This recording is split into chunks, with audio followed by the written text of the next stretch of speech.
Hiyang-hiya daw siya kung bakit daw ayaw niyang humarap, ayaw niyang magpakita. And if talagang mahal nila si Dave, they need to advise Dave the right way. Tama. Ano pong palabas ang gusto nilang mangyari dito?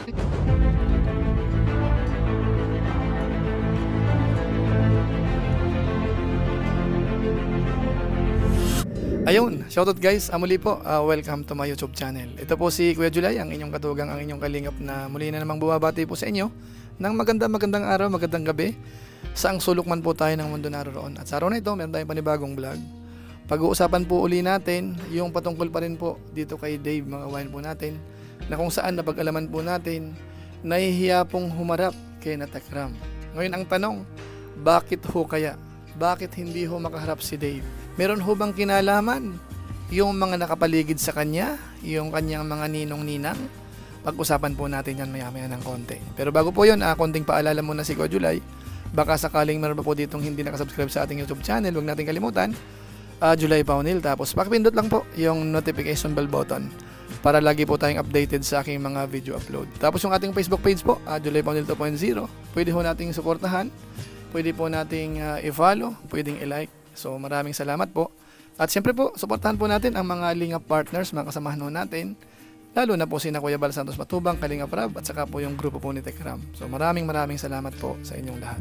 Ngayon tuloy na po tayo. Pag-usapan na po natin itong pinaka main topic ho natin na kung saan ho ay aware ho yung mga taga-subaybay po ni Tekram. Patungkol nga po dito sa pag-alis ni Dave, mga bayan po natin, na kung saan ay medyo matagal-tagal na, pero hanggang ngayon hindi pa ho sila nagkakausap, na kung saan may mga bagay po talagang dapat iayos para kung sakasakali man ho maging maganda yung kanilang paghihiwalay. Kaso nga lang ho, hanggang ngayon wala pa rin po, hindi pa ho nakikipag-usap. At ang matindi ho dito na pag-alaman natin na si Dave ho pala ay parang nahihiya pong makipag-usap. Bakit ho kaya? So pag-usapan po natin yan mga kabayan natin, pero mas maganda ho, pakinggan po muna natin yung ilan po sa binanggit ni Tek Jun patungkol po sa bagay na yan. Masusi sa lahat ng ito, humarap si Dave sa inyo para matapos na at maging at peace na tayong lahat. And if talagang mahal nila si Dave, they need to advise Dave the right way. Tama.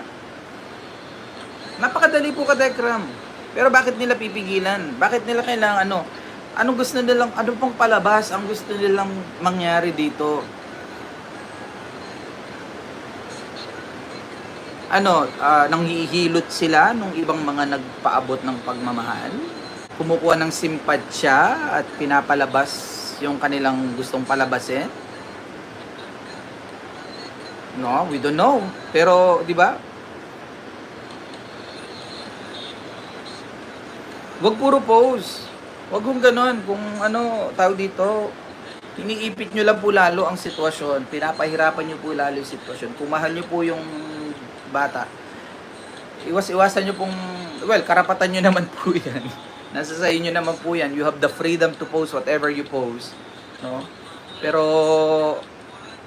ang sa akin lang, lalo nyo lang dinadagdagan ang dahilan ni Kuya Dave para hindi humarap dito.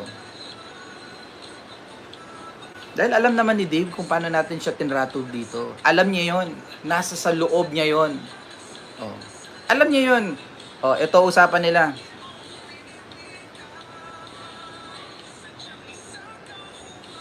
Sabihin ko ka, Tekram, kasi pinakita sa akin ni Tita Sexy yung usapan nila. Para lang po maintindihan nyo. Ewan ko kasi baka palabas lang din to, itong sinabi niya. Sabi niya, hiyang-hiya daw siya hiyang-hiya daw siya kung bakit daw ayaw niyang humarap, ayaw niyang magpakita. Hiyang-hiya. Tapos kung ano-ano na naman ang pinagsasabi mo, tapos hiyang-hiya. Ano yun? Dalawa yung dalawa yung pagkatao. Pwede ba yun? Kapag ka may kausap, hiyang-hiya siya. Pero kapag iba yung kausap, puro negatibo naman. Ano yun? Sabi ni Tita Mamsi, ano yun? Diba?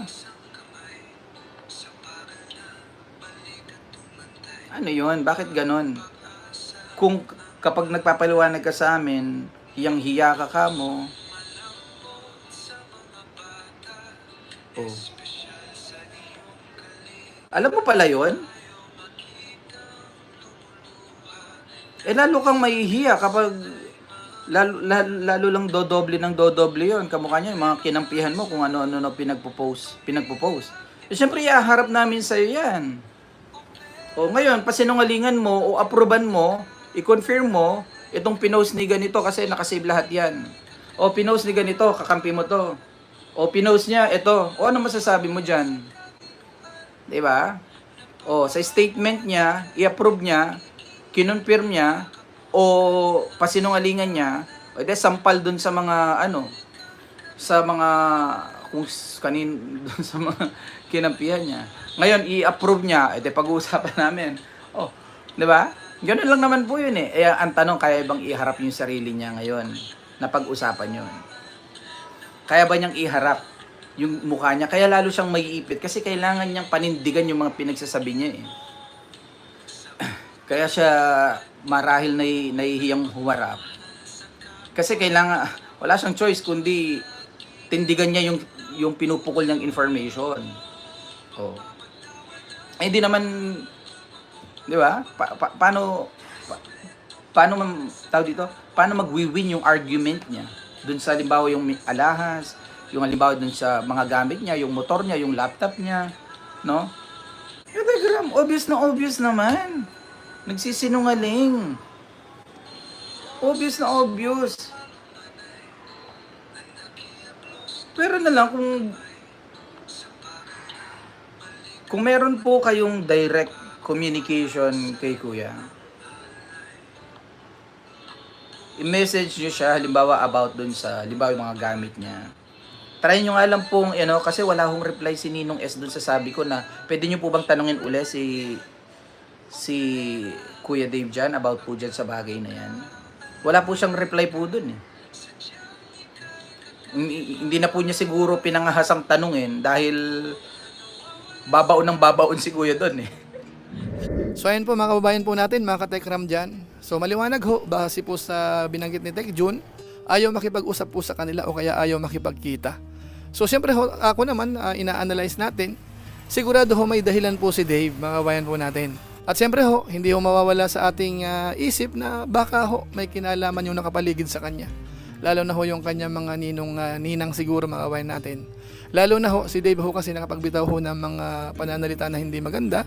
Marami hong nalaman po si Tekram. Kung inyo pong maaalala, yung isa po dyan, yung binanggit ni Dave na sina Luis, parang magsasalita. Yung patungkol po sa hindi magandang pagtrato, mga kababayan natin, kung inyo atin pong natatandaan yon.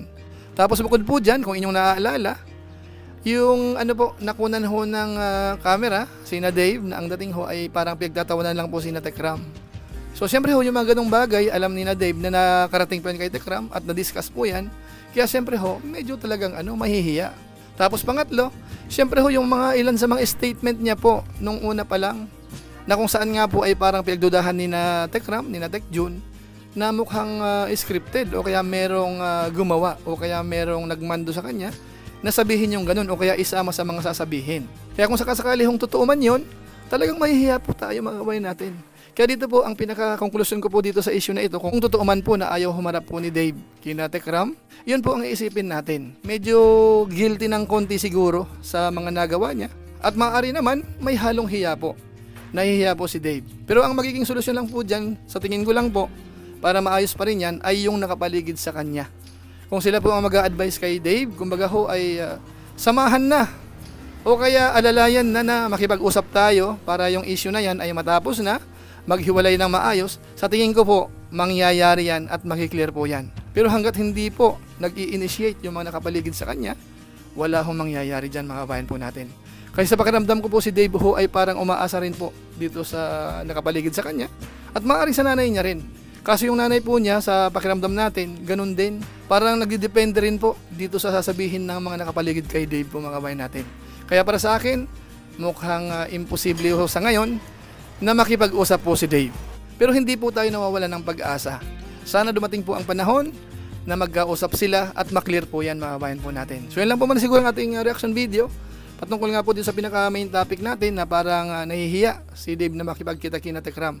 So yun po ang mga posibleng dahilan po mga kabayan po natin. So yun lang po muna, maraming salamat po sa inyo at siguro ho magkikita-kita ulit tayo sa mga susunod na pa nating vlog. Pero pansamantala, magpapasalamat muna ako sa lahat ng mga viewers natin. Laging nakasubaybay po sa atin sa ating YouTube channel, sa ating Facebook page. Lalo na po yung mga hindi po nag-i-skip ng ads. So maraming salamat po sa inyo. So muli, ito po si Kuya Julay, ang inyong katugang, ang inyong kalingap na pansamantala nagpapaalam po muna. Kita-kita ulit tayo sa mga susunod ko bang vlog. Maraming salamat sa inyong walang sawang pagsuporta po sa ating YouTube channel. Pagpalain naman kayo ng Diyos, mabuhay tayong lahat. God bless po. Bye-bye po muna. Bye-bye.